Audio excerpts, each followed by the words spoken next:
There is genuine truth in the idea that younger women are often drawn to older men. The life experience, emotional steadiness, clarity of mind, and inner stability that come with age create a real and meaningful advantage, one that younger men simply haven't had the time or the trials to develop yet.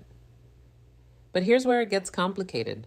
Having an advantage and knowing how to carry it are two entirely different things. Men in their 40s, 50s, and beyond repeatedly fall into the same patterns when it comes to younger women. And every time those patterns show up, the damage goes deeper than just lost attraction.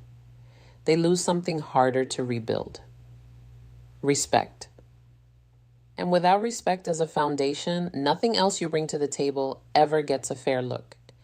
That's the painful irony at the center of all of this. Older men already possess exactly what younger women find compelling. The problem isn't what they have, it's what they do with it, or more accurately, what they do against it. The encouraging part is that nothing here requires reinventing yourself. You don't need to pretend to be younger, wealthier, or more culturally current than you are. You simply need to stop undercutting yourself with a handful of specific, very fixable mistakes. The first one is putting her on a pedestal. You encounter an attractive younger woman. She carries herself with confidence. She's beautiful. Maybe she feels a little out of reach and something inside you tightens. You start thinking you cannot afford to get this wrong, that she operates on a level above you, so you shift into a mode of overcompensation. You become excessively accommodating, relentlessly agreeable, careful to the point of being completely harmless. Every conversation gets filtered and sanitized until there's nothing left in it that actually crackles. Here's what you need to understand. Women do not develop deep attraction toward men who worship them. They develop it toward men who stand next to them as genuine equals. The moment you place someone above you, you've already communicated insecurity. And insecurity is one of the fastest ways to drain whatever chemistry might have existed. The correction is straightforward. Practice engaging with women of all ages without tethering your self-worth to how the interaction lands. Once you genuinely internalize that she is a human being with flaws and uncertainties like everyone else, the pedestal collapses on its own. What replaces it is something far more useful. Confidence rooted in the understanding that compatibility runs in both directions, and you are just as much the one doing the evaluating. The second mistake is mishandling the age question when she asks how old you are, and at some point she will watch what happens inside you. For a lot of men, something visibly shifts. The voice tightens. The posture softens in the wrong direction. The ease they've been carrying suddenly drains out. The moment you treat your age as something that needs managing or excusing, you've already framed it as a liability. And that frame is contagious. If you believe it's a problem, she'll start to as well. Your age is not the obstacle. Your relationship to your age is. State it cleanly, without apology, without explanation, without the nervous laugh that signals you're bracing for judgment. Use humor if that comes naturally to you, but let the underlying current be ease rather than deflection. Confidence reframes age as exactly what it is, an asset. Hesitation transforms it into a burden you're asking her to overlook. The third mistake is leading with financial status. A significant number of older men have quietly convinced themselves that money is their primary draw. So they steer conversations toward careers, possessions, travel, and the markers of material success. Some go further and attempt to create interest through spending. What this actually builds is not attraction. It's a transaction. When you open with wealth as your primary offering, you don't draw someone toward who you are. You draw them toward what you can provide. And the women that dynamic tends to attract are looking for access rather than genuine connection. Let your success reveal itself gradually and naturally as a backdrop to who you are rather than a substitute for it. Lead instead with how you think, how you treat people, what you actually stand for. Financial stability is something that should quietly support your life, not perform in place of your personality. The fourth mistake is sliding into mentor mode. Many older men, when they sense the age gap, instinctively reach for a role they feel comfortable in.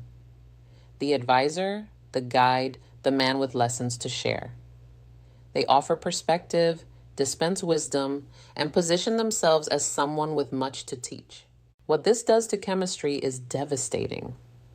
When you frame yourself as a teacher, you've created a dynamic that makes any romantic move feel strange and misplaced. She accepted a mentor. She didn't sign up for something else. If romantic interest is genuinely there, let that be visible from the beginning. Not aggressively, but through the natural language of attraction, lightness, a little playful tension, genuine flirtation. Wisdom is appealing, but only when it exists alongside polarity, not in place of it. The fifth mistake is trying too hard to appear younger. Forced slang that doesn't belong in your vocabulary. Clothing chosen to signal youth rather than to fit who you actually are. References and behaviors adopted to close a generational distance that doesn't actually need closing. None of it works, and all of it communicates the same thing, that you are uncomfortable with who you are. Chasing youth signals insecurity just as loudly as any other form of overcompensation. What actually works is almost the opposite. Dressing with sharpness and intention, maintaining your physical health, speaking in a way that is genuinely yours, carrying yourself with the ease of someone who has long since stopped needing external validation for how he shows up. Your lived experience is the thing that sets you apart.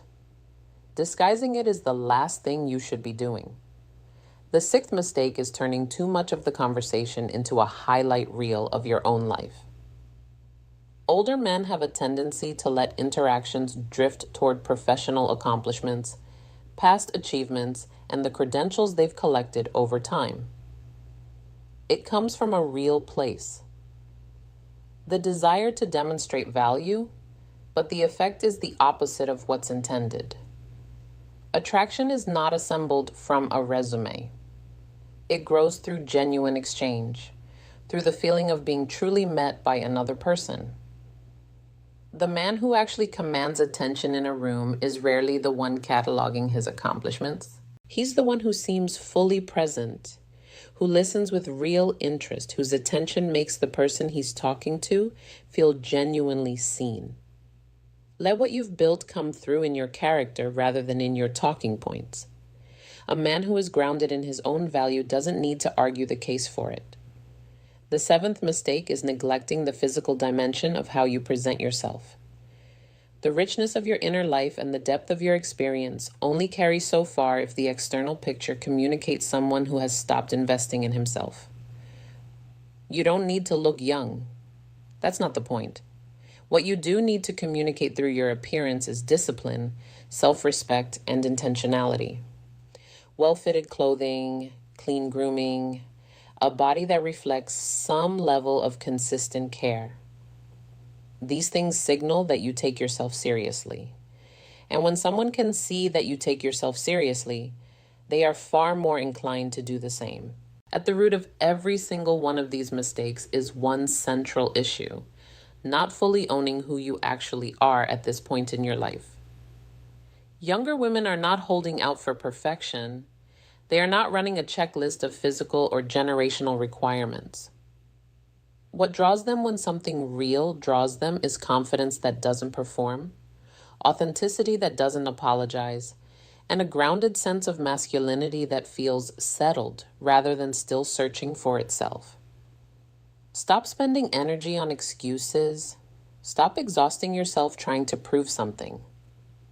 Step fully and cleanly into who you've become. Because once you truly own the man you've become, people stop noticing your age first and start noticing your presence instead.